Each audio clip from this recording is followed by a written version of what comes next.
Bonjour, film lovers! Did you know that you can subscribe to us on iTunes, Spotify, and Stitcher Radio? We also have a website, realnerdspodcast.com, where you can find cool articles and other ways to listen to the podcast. You can also follow us on social, Facebook at Real Nerds Podcast, and Twitter and Instagram at Real Nerds. You can also call us at 720-6nerds5. We will listen to it, we will play it, and we will probably commentate on it. Also, email us at realnerds@gmail.com. Anyway, enjoy the episode. Camera, action! Well, a real nerd knows who shot, and a real nerd can follow the plot, and a real nerd Just can... talk film! I'm sorry. Take it outside.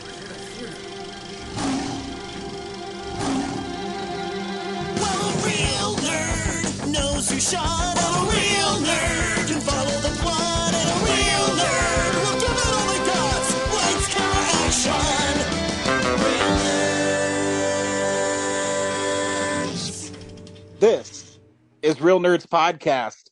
We are officially the best movie podcast for you to listen to when you want to know what great new movie has come out or not. I am Ryan, and I am joined with Brad. Hey, How's it I'm going? here. I've had a headache all day, so that is completely derailed all my plans.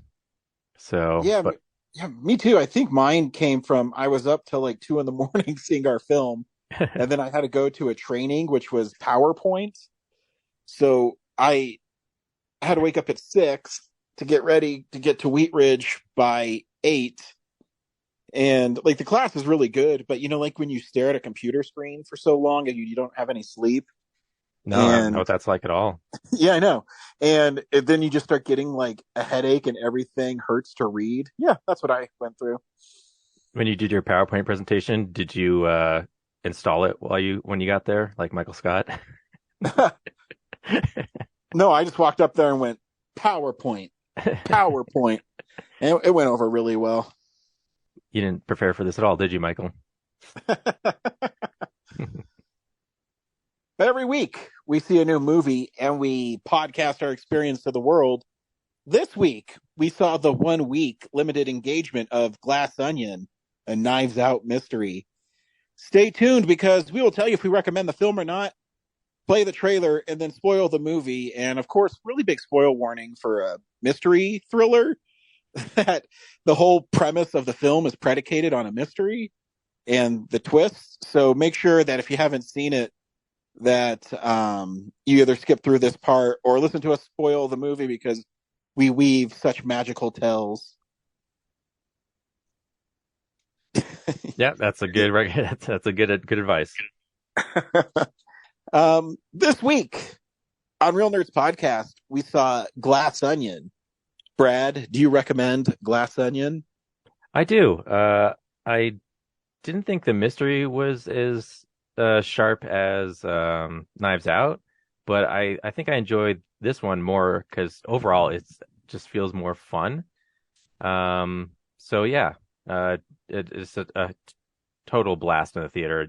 Like I know this episode probably will come out after the screenings are unavailable, but if you should have gone to see it in the theater because it's amazing. This movie's a piece of shit. It should just go straight to Netflix is how I Oh, that's too bad. You feel that I'm way. just kidding. I totally agree with you. This one it's really funny. And I really love Benoit Blanc.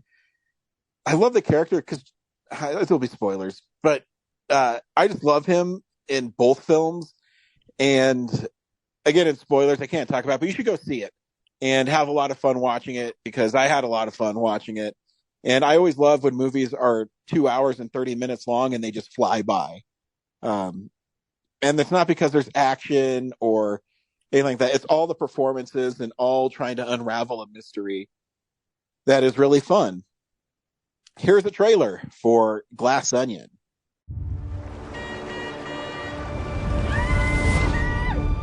Hello! Oh my God! Crew, we've arrived. Disruptors, have assembled. Welcome, gang. We got a great weekend. Who's that?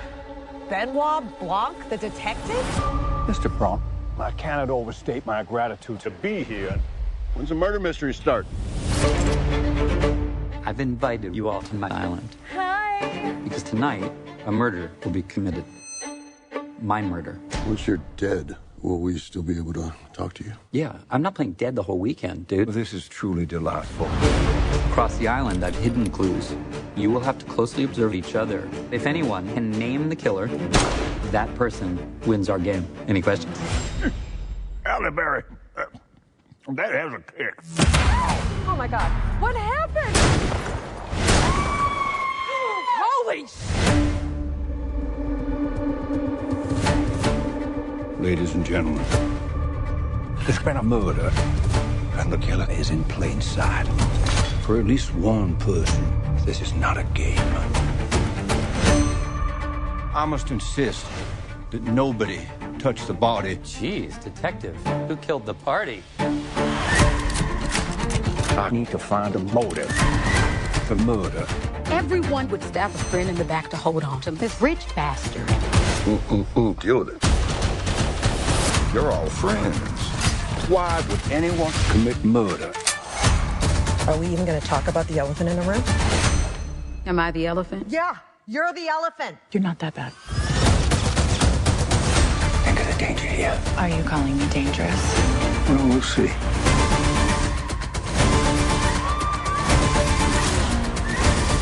Let it all out. Hell yeah! This is reckless. The killer wouldn't hesitate to kill again if it covers their tracks.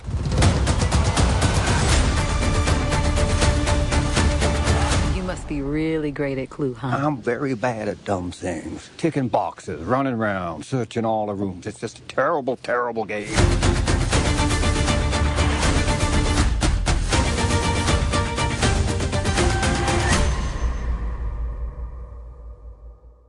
So Glass Onion revolves around a group of friends that go off to their rich friend's private island for a murder mystery dinner. And Benoit Blanc happens to get invited too. And when he's there, the rich friend Miles, played by Edward Norton, did invite him. So there's another mystery afoot that how did Benoit get invited? And all the people involved are really silly characters, from Kate Hudson's Lady Bird, who is a designer, Or Birdie J. YouTube. Yeah. Just like, I don't know, we call her an influencer, designer, model. Yeah, she's a former model and then current like pop star, I think. Yeah, something like that. And then also sweatpants manufacturer. Correct. Dave Bautista is like a right wing, gun crazy Twitch vlogger. Yeah, like what we call it, like a man. Basically, he thinks A men's rights activist. Yeah, men's rights activist. Thank you. Like men need rights. Which makes it funny because he lives with his mom. And he has a girlfriend named Whiskey, who's just this like smoking hot girl who just is eye candy. Janelle Monáe, who I freaking adore, I think she's beautiful, is Cassandra kind of Brand. like the outsider. She was a partner with Miles, and then there's a falling out that we'd learn about. And who am I forgetting? Peg, Kate Hudson's assistant, is really funny in it. Lionel Toussaint, the scientist at Oh, Alpha. thank you. There, I knew I was forgetting one. And then I forget her name, but Agatha. She's the aspiring senator. She's a senator from Connecticut, or New Hampshire, and one of the New England states. So they're all invited, and it's going to be like those playhouses that are around town where it's, there's actors and there's a murder mystery and you have to solve it. And the murder mystery is Miles, and he sends these really complicated boxes to everybody, and they each have a puzzle. One of my favorite early lines is when Benoit says, "Oh yes, all those children puzzles. I solved that in like 2 minutes." He's really offended by it, and it's just there's a lot more going on, and it's slowly like an onion. You peel back the layers of what happened, and it has a classic Hitchcock MacGuffin where he's eventually going to Edward Norton's character is going to have this sustainable small piece of hydrogen that can power a whole house, which is powering his home on his island. Or is it his whole island or just his home? The whole island. Yeah. And they also have a clever use of the pandemic. I didn't know how they're going to pay off Edward Norton, who paid lots of money to have the Mona Lisa on loan to him. And it has a safeguard that he's overridden that comes into play. And a lot happens throughout that you find out that Andy, who Janelle Monáe plays, is actually the twin sister of her. And fuck, what's her twin sister's name? Helen. Helen, thank you. She devises a plan with Benoit by going to his house with the smashed puzzle box, and they decide that they're going to figure out why her sister is dead, allegedly by suicide, but she believes it was murder because of an envelope she found. Which an email about an envelope. Yeah, which sends into motion the mystery. But before that even happens, they do have a whole mystery planned that Benoit like smashes immediately at the dinner, which is amazing. And Edward Norton has this funny line where he says he paid the lady who wrote Gone Girl, Gillian Flynn. Yeah, to write it. I don't know if that's a dig at her or what, but it was funny. Well, I think it was just to highlight that he just bought someone really expensive to do it. So yeah, obviously she's a prominent mystery writer, and so she comes with a hefty price tag. I think that was it for the joke. So that mystery is solved by Mr. Blanc really quickly, and as the night goes on, Dave Bautista's character dies, and now it's a real murder mystery that has to be unraveled, which comes in so late in the movie. Yeah, I was surprised the first time I watched it. Ended up watching this 3 times before we recorded. The first time I was watching it, I was worried that I'd been pranked by Ryan Johnson, that I came out to see a mystery movie and there's actually no murder mystery in it. Yeah, I did too. So yeah, I think Duke Cody's death comes almost like an hour and 15 minutes in, but you don't really care because everything leading up to that is so much fun. Yeah, and what's really clever about it is when they unravel the whole murder mystery at the end, there's actual hints throughout the film of what's happening. And much like the first Knives Out, where Benoit Blanc seems like he's like a step behind everybody, he's actually 4 or 5 steps ahead. You know what I mean? Yeah, they were ahead before the movie even started, as you see in the second half. Exactly. And so he's really planning ahead.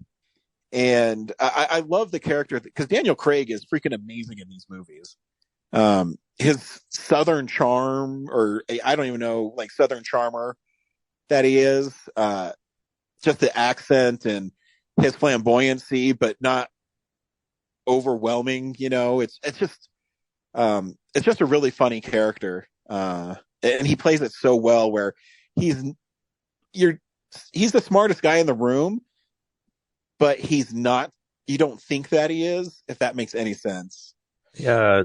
they actually make several references to the fact that he's really not great at the small things, Mm-hmm. like the small puzzles, like video games and um, board games, I guess, like Clue. He's terrible at and hates, but he's more passionate and a genius at the big stuff. Which is really funny because Clue has mentioned a couple times of how he hates it, and the whole movie plays out like a Clue. Yeah. When he has Helen making motives and opportunities, she's literally doing the check marks like they do in the Clue game.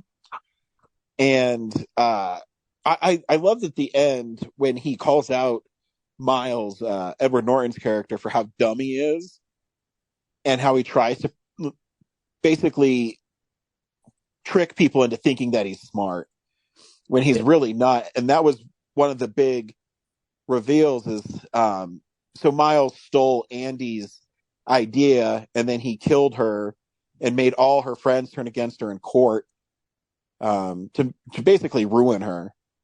And for him at the end to call him out on how stupid he is and that anybody could see through his deception, I thought was really clever. Yeah, he points out that he didn't make the puzzle boxes, he didn't write the mystery. He just hired all these other people to do these things. I think Lionel created the hydrogen thing, but like everyone, like Lionel and Cassandra, they all refused to go along, like further the project, and so that's why the murder happened, because they were going to silence it. Lionel was a little more amenable to keeping it going, but yeah, Cassandra was going to put an end to it, and that's why. Exactly, that's why she was murdered. Plan. But then Blanc gets frustrated with himself because he basically inspired Cody's murder and Helen's potential murder. Because Miles was so had no plan up until everyone arrived at the island. So that was pretty amazing. And I love too when Rian Johnson replayed several scenes from the beginning, but made them extended scenes so you could see what actually was happening, what was going on. In different angles, yeah. Yeah. Just a super clever movie and really funny. Yeah, so funny. And it's so clever with like the different angles of things, especially like with the glass switch, until you watch it twice, you're still not sure. Yeah. You're like, oh, well, that he just did that on purpose. But if you watch it a couple times, like, it's the right way the first time, and it's seated is different. Once Miles mentions that he had the glasses switched, and like when Cassandra's on the boat, you think she's, this other person. Well, I guess when Helen's on the boat, you think she's this scorned other person, and then you realize like there's these other two levels of the boat where things are going on. She's actually just seasick, and it's good stuff. And then like there's the Banksy dock for the boat, like how dumb that was. Yeah, it's because they can't get help because the tide's too low. And the random dude who's just hanging out there. What's his friend's name? Oh yeah, Daryl. Oh, that was a great joke too. Yeah, like it's just us except for Daryl. He's like, I'm not here, and he just like wanders through the background of most scenes. Yeah, great. Which is his friend Noah Segan. Yeah, and it's like the movie is really like beautifully shot. It's staged so well. I love the costume design in it. Yeah, they definitely spent that Netflix money. Oh, for pretty sure a lot of that island, like with the glass onion, is CGI. Like they didn't build it like a glass structure or nothing. Yeah, so that looks really good. Yeah, it's definitely an A+ film that's used. I mean, between the writing, the directing, the acting, and for movies like this, you need really good actors because the scenes are driven by dialogue and their performances. Yeah, the dialogue is fantastic. Like you care about every one of these characters, no matter how prominent or in the background they are. Like I said, even Daryl is like so important. Yeah, and I love that Kate Hudson's character is so stupid, when she signed off on okaying sweatshops, she thought sweatshops were just the name of the place where they made sweatpants. Yep. And her And then assistant is so mad. It's great. LeBlanc or that's not that's my character.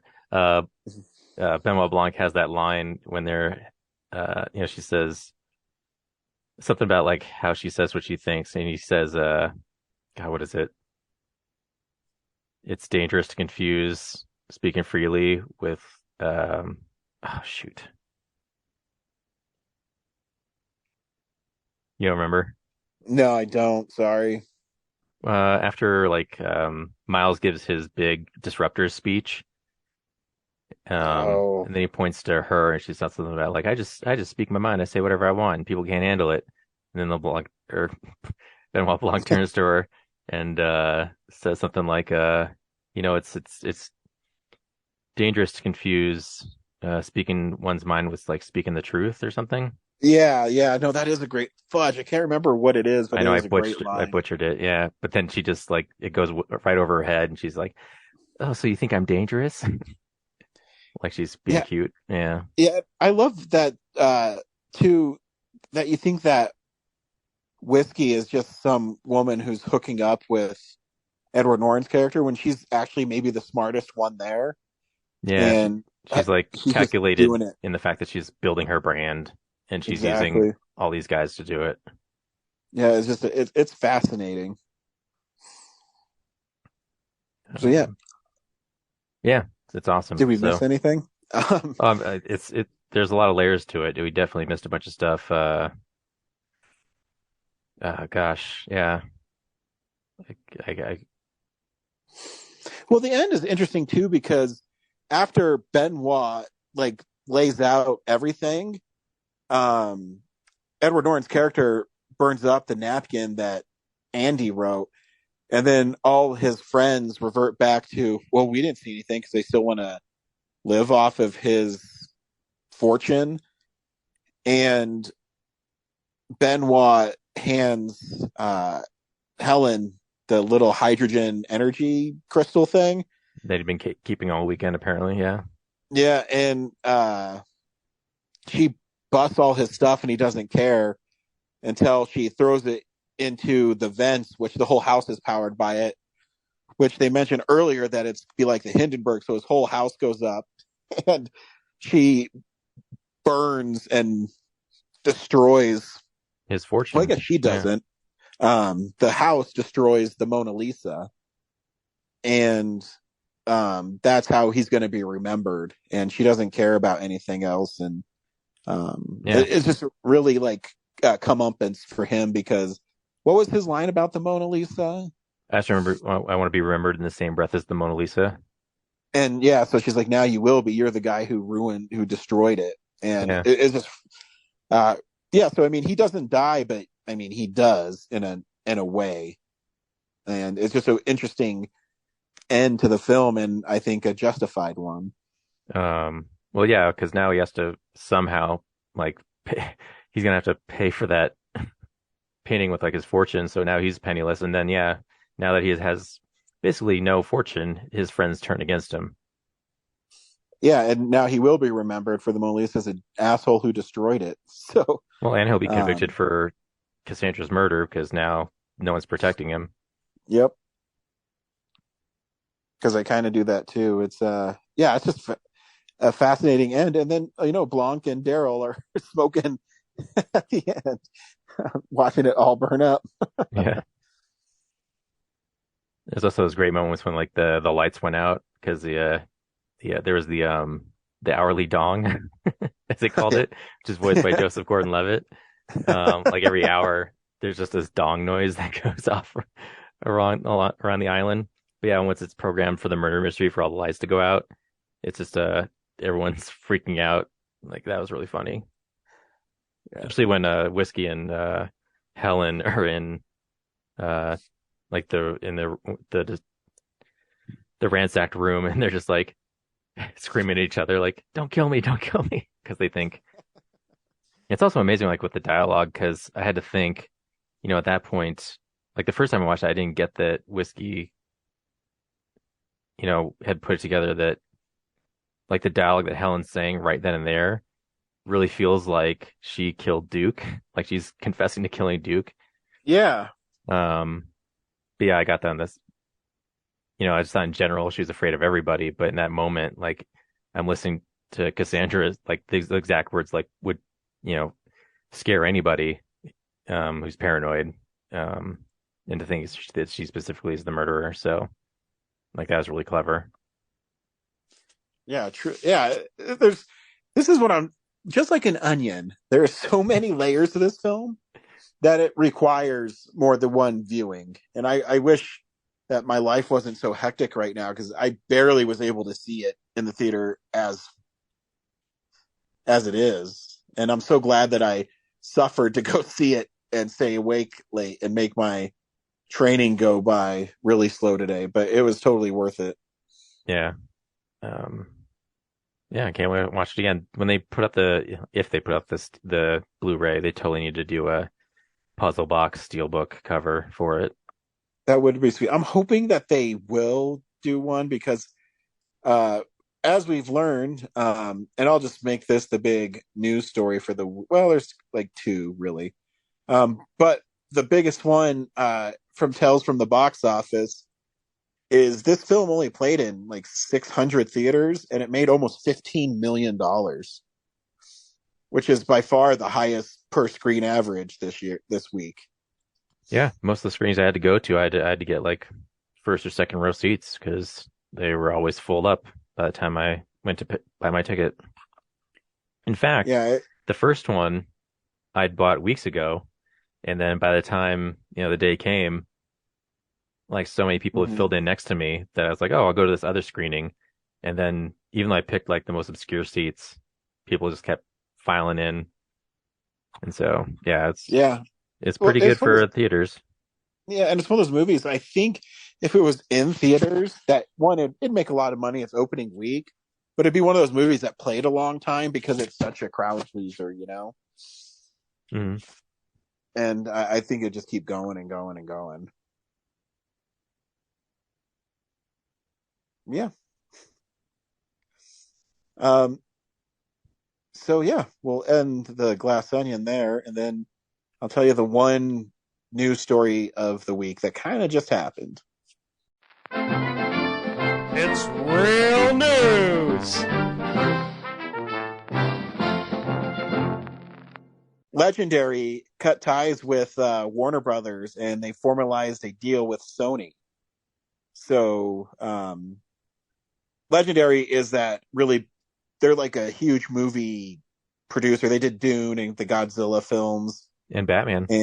and Batman. Obviously, they won't be producing Batman stuff. So, Yeah. um, but my guess is, I mean, I don't know if my guess is Warner Brothers is still probably doing Dune and maybe Godzilla, and that this Sony and Legendary thing will probably be new movies going forward. Which I won't be surprised if their Marvel stuff falls underneath it. Oh, yeah. Like, yeah, Spider-Man and Morbius. Yeah, I don't know if Spider-Man will because I'm guessing they're still going to try to do the Disney and Marvel deals, but because there is rumors that they did sign Tom Holland to like new trilogy, which Maybe until I hear official stuff, I won't say anything. But I definitely heard that it's been going around the news cycle that he re-signed. maybe they'll just be picking up all those Marvel characters that Sony has that they've wanted to make awesome, but just haven't been able to.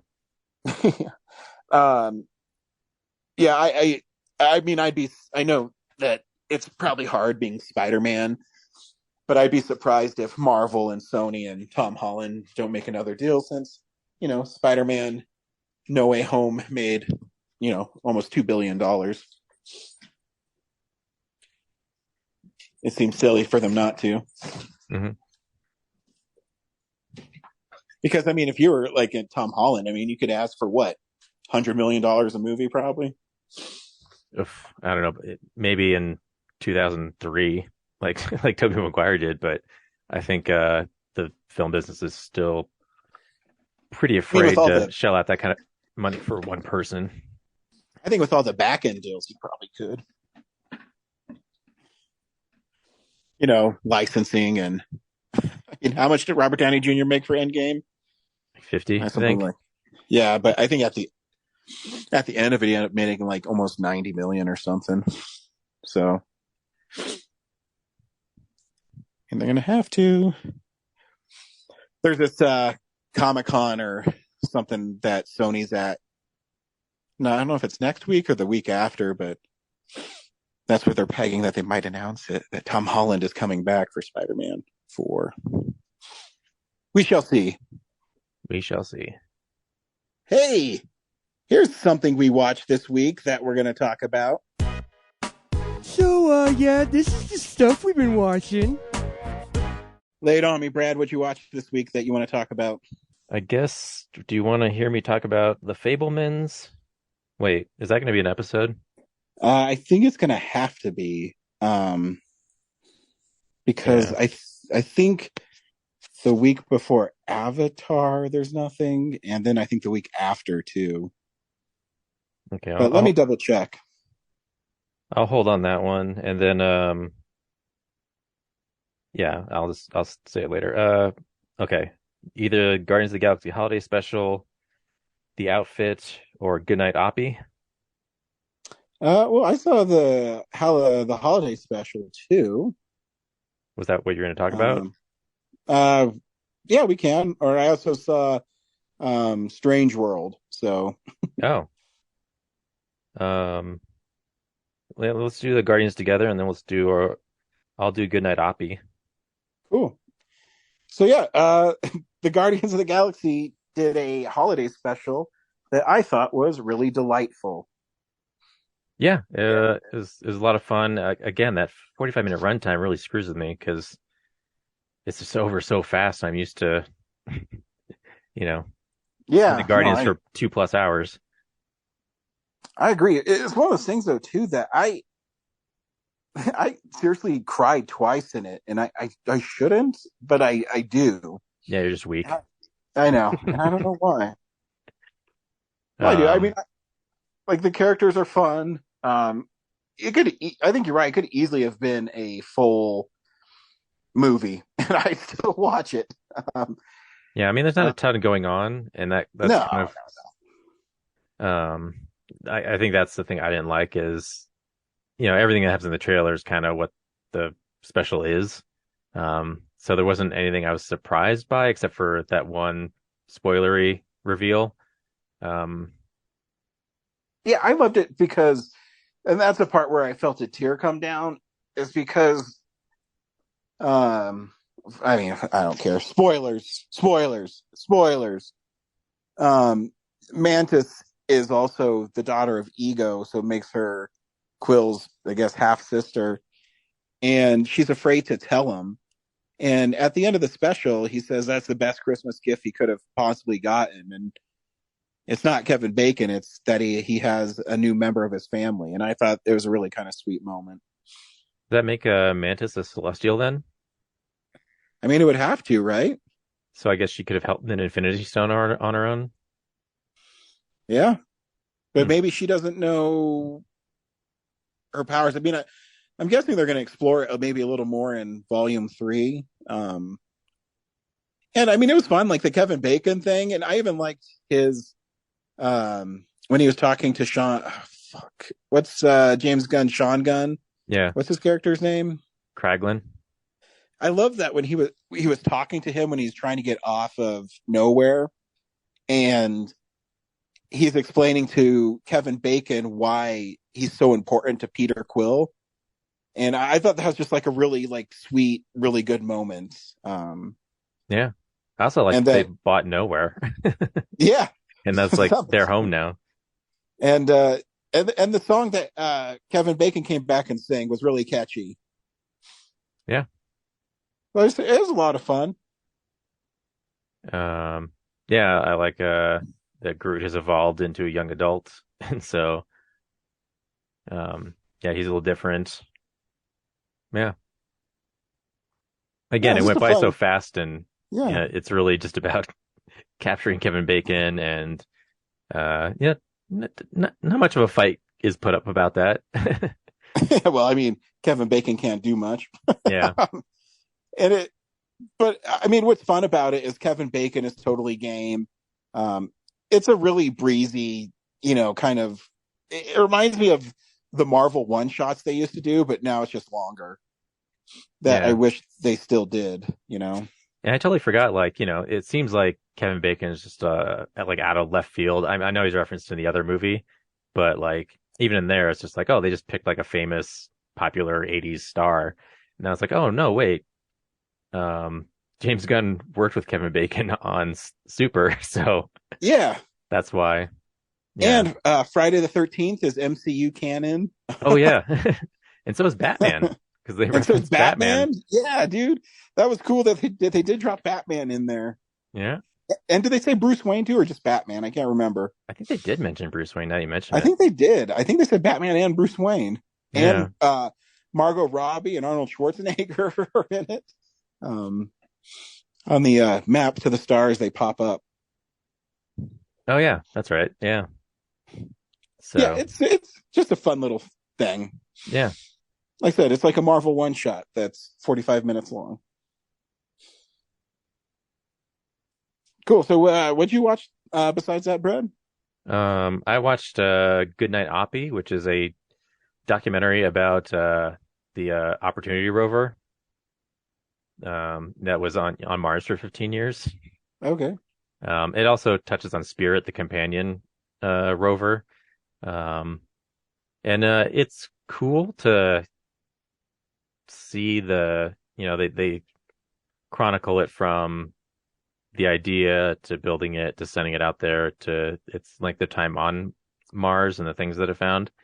Mm-hmm. Um, but the part that's frustrating is the edit goes through like great lengths to make it, I guess, more, not surprisingly, more dramatic and more, um, I don't know, poppy than you think it should be. Like, Gotcha. Sometimes documentaries do that. yeah, like it's made by or funded by Amazon, so they obviously have enough money to um license like expensive songs. So every day the monitoring team, when they would wake up the rovers, coming for work, they'd play a wake up song. And Mm, so 4 or 5 times throughout the movie, they reference, and so you'll have like, you know, suddenly they have oh God, Wake Me Up Before You Go Go. Like that's the last one. I gotcha. forget the other ones were, but they just make a point about the wake up songs over and over again. It feels like they're just trying to like, hey, this is an excuse to put, more production value into the movie. And like they've already got like Lucasfilm and ILM making the CGI animations Oh of the wow. robots on Mars because obviously there's no outside cameras for the rovers driving around on Mars. So they Yeah. have a complete CGI Mars landscape with the CGI versions of the rovers. Hmm. Obviously everything on Earth, they have the real thing in the models and stuff like that. But yeah, when it's to make it cooler to watch the rover do its thing on Mars, they just, CGI'd it as a fully 3D animation thing, which is really cool. Um, but then also the real crux of it is imbuing the rovers, and making them feel like living, breathing entities. So, there's a lot of talk about, when you build it and you put two cameras in the front, it looks like, a human face and we all get attached to it. And, Hmm. like I don't, like reject, everyone getting attached to the like robots. I do that too. But the way the edit goes, it just makes, there's so many things that they have all the interviewees make reference to, like when the robot like arm starts failing, they reference it as like arthritis. Like Oh, then the robot had arthritis and it started like to it's lose it. too cute for its own good. Yeah, it's like it's extra cute and it's also just when it starts to not work as well, it's starting to have like memory loss, which I'm like, I don't understand how, it's just sending a signal back and forth. I don't know how it's like, I don't know if it's storing data, like it's just going back and forth to NASA. So I don't know why you think it has memory. Like, what's it forgetting? Yeah. Like, does it store the information and then send it to you? Because then I don't know, like, how it's like you're not saying you're getting less information from it. So yeah, stuff like that. Just like it makes it too anthropomorphic, I guess. Just to amp up the drama and make them feel like people on Mars instead of just rovers. So like that's the only part I was like, okay, you're a little too far. Like I see what you're doing. But in that, yeah, it was amazing to see. Like, yes, it was only supposed to go for 90 days, and then Spirit went for 5 years until one of the wheels broke and it just got stuck and then trapped in the cold and couldn't power up anymore. And then yeah, Opportunity went for 15, which is incredible. Wow. Yeah, and that shows how these cyclones, like little mini dust devils, would appear on Mars, and like you think they'd wipe out the rovers, but actually ended up cleaning the rovers. Like it, like pick them up and toss them. It just like went through them and then wiped all the dust off of their solar arrays. So it was actually I was gonna wait, like helped them. Yeah, like it was actually out there cleaning them, like getting all the. Because eventually, like, what really did them in was like all the dust that accumulated in the gears and things, and just made them slower, and tires breaking, and at one point they ended up having to drive the rovers backwards because, like, with a shopping cart, when that one wheel goes, it's hard to push it forward, but it's easier to pull it backward. Yeah. So they just reversed its trajectory, and the head can look 360, so it doesn't matter. So, and like it took a selfie at one point. So they had like hundreds of little 64 pixel by 64 pixel images that they reconstructed. So there is at least one picture of the rover itself on Mars, which is pretty cool. That is really cool. Yeah. And they've already sent out Perseverance, I guess, or it's on its way. So there'll be more in HD this time.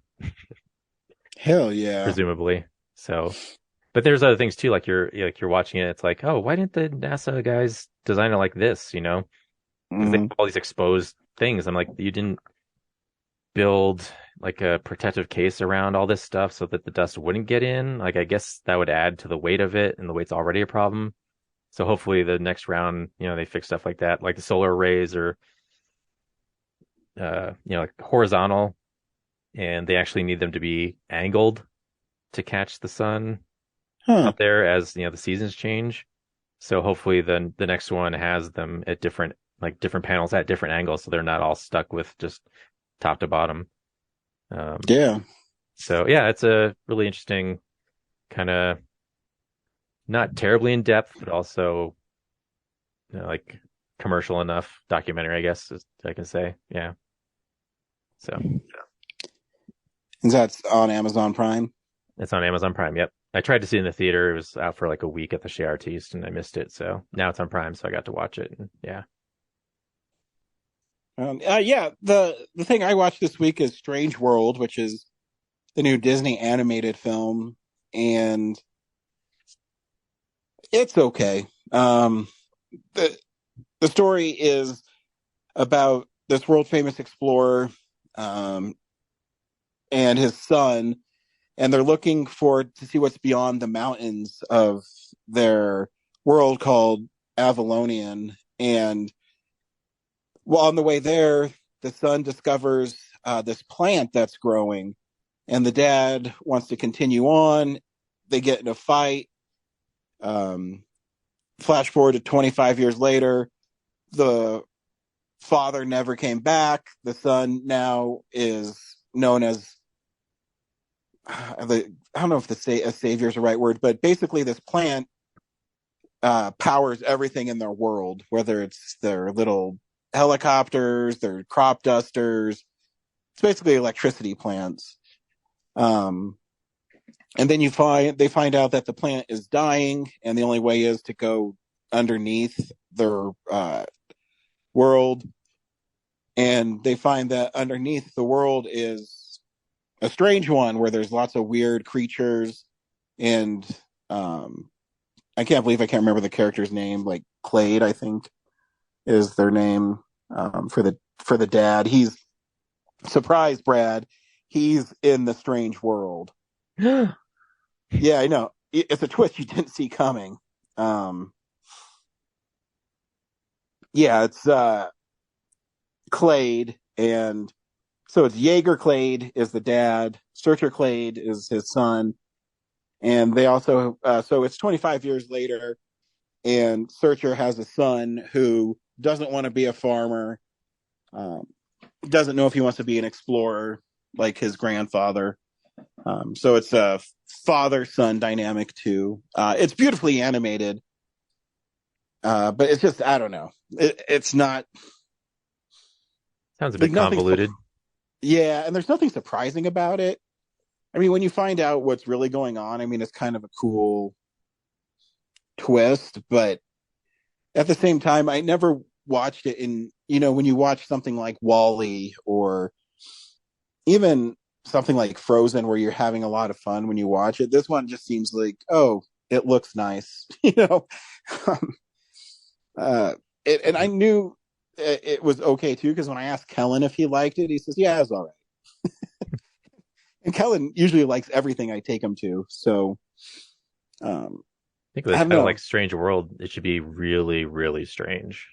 Yeah, and I know it's not doing well, and I don't think they marketed it very well, because I know. And as I was watching the film, I go, man, I don't even know how you would market this movie, because it's. Yeah, I think I saw the trailer 2 months ago, for like 3 weeks in a row, and then nothing. Yeah, and the trailer is played, and it's in the film too, where it's, look at these crazy adventures, kind of like the 1930s, 40s. Yeah, serials. And it just makes me miss hand-drawn animation a ton as well, because there's the opening of it, and there's some flashbacks in it that are hand-drawn, and it's not a traditional hand-drawn. It's kind of like comic booky, where they have the old newsprint style of ink where it's like the dots, and like it just and it looks really cool. And I watched the documentary of Mickey Mouse that Disney Plus put out, and there's an overarching theme throughout it where a bunch of Disney animators are hand drawing Mickey through time, and it's only a minute long, but it's all hand drawn, and they talk about, it's something like 3,000 Mickey Mouse drawings, and it just looks so cool. And I don't know about you, but I really miss that look, and that's why I love those Irish ones that came out, the Wolfwalkers and Song of the Sea. Mm-hmm. I just miss that kind of animation bad. Yeah, it's just they don't feel like it's enough to attract people to. That's the thing about movies these days. Like, they all have to be at event pictures, and they don't think 2D animation's an event. Which makes me wonder if they actually treated it like one. You know what I mean? Like, they said, hey, we're going back. This is going to be a princess story, or actually made it an event, because you could, but it's how they treat them, because I was reading that Strange Worlds cost $180 million to produce. Yeah, it just feels like insane. They intentionally torpedoed it. And I'm guessing that's a reason why, too, that former CEO was voted out, because, I mean, it's going to end up losing them. They're estimating $100 million. They're like, hey, that $180 million movie we got coming out, I haven't seen a trailer for in 2 months. What's going on with that, Bob? Like, yeah. Oh, yeah, shit. Yeah, I'm still trying to decide if I want it on Disney Plus or in the theater or not. I'll figure it out. No, we're just going to fire you. Which I think, too, I think Disney's hurt its brand a little bit with Disney Plus, because something like Lightyear, they put, was it 2 or 3 Pixar movies in a row straight to Disney Plus? So I think it actually hurt Lightyear too. Oh yeah, totally. And I mean, Lightyear's another one that's beautifully animated, and it's a fun movie. It's just, I don't know. It's No, they I got to think figure it out. really quickly audiences got, because again, those audiences are children mostly. Like parents pay attention when it's in the theaters. Yeah. When it's on Disney Plus, it's a babysitter. Fair enough. So I think people got really accustomed to being like, oh, Pixar just makes the streaming content that watches over my kid while I'm busy. And so they stop. Yeah. Yeah. It's a bummer. Yeah. They deserve better. But again, Pixar's also into its 30th film at this point. Yeah. Their new one looks interesting. I mean, Pixar still makes great films. And I mean, this was a Disney animation studios one. And I'm sure they'll be fine. I'm sure they'll go through a lull and then they'll find another one that's going to be awesome. But yeah, it's like original Disney, they had a bunch of hits right out of the gate because animation was fresh and new. And then, by the late 60s and everyone was old, they got into a rut of making the same stuff. And, because they couldn't, they're too old to work harder. And then eventually the Renaissance came around in the 90s and it was all great again. So it's just ups and downs. And yeah, I'll reiterate. I don't think Strange World is a bad movie. It's just okay, if that makes sense. It's like a Treasure Planet, where it's not a bad film. It's just there. Yeah, that's okay.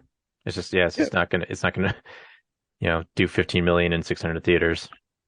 Yeah, an opening weekend apparently. So exactly, like other films, like even Fablemans, didn't. Yeah, Spielberg movie too. Didn't do well. Well, that's another one. Like, how many trailers for that did you see? You know what I mean? I don't know.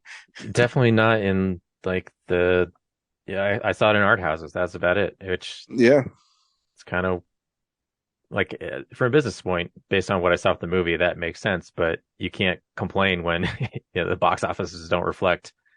And Hollywood's done it to itself, because I've been bemoaning about this forever. Why is there such a huge gap between movies? And then this week, you're going to literally put out 4 wide releases.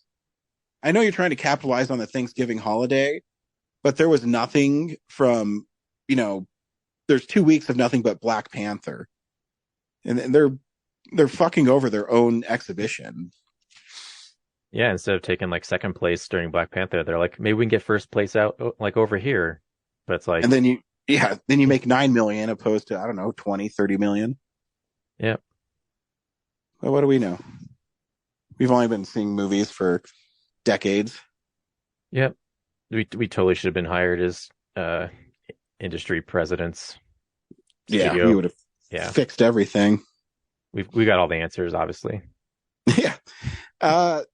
Next week on Real Nerds, we're starting Christmas early. Our film of the week is Violent Night, which I think looks fun. I mean, I don't know. Yeah, I expect just it's from the makers of oh my God, the Bob Odenkirk one. Nobody. And I expect Nobody, but with Santa Claus instead of Bob Odenkirk. So I'm here for it. I'm down. It should be good. Or at least a nice distraction. And then sometime in the next couple of weeks, we got Filmsplosion 2022. I know. I'm starting to hunker down too, because I'm going to have my favorite Blu-rays coming out. Article. I'm still working on my Rod Stewart stuff. My 150 favorite films is starting to post. I'm busy. But if you haven't yet, you should. Have you watched your Wall-E Blu-ray? Holy cow. The special features or the movie? Both. See, I don't have a 4K TV, so I won't fully enjoy my 4K disc, unfortunately. Oh, shit. Yeah. I guess I could plug it into the monitors at my computer, but if I can borrow from Jasmine, it's a whole new world. Awesome. It's just the colors and the detail. Oh, yeah. It's one of my favorite Blu-rays of the year for sure. So, yeah. We'll see you at the movies next week. Bye. Well, a real nerd knows who shot up. A real nerd can follow the plot. And a real nerd will give it all they got. Lights, camera, action.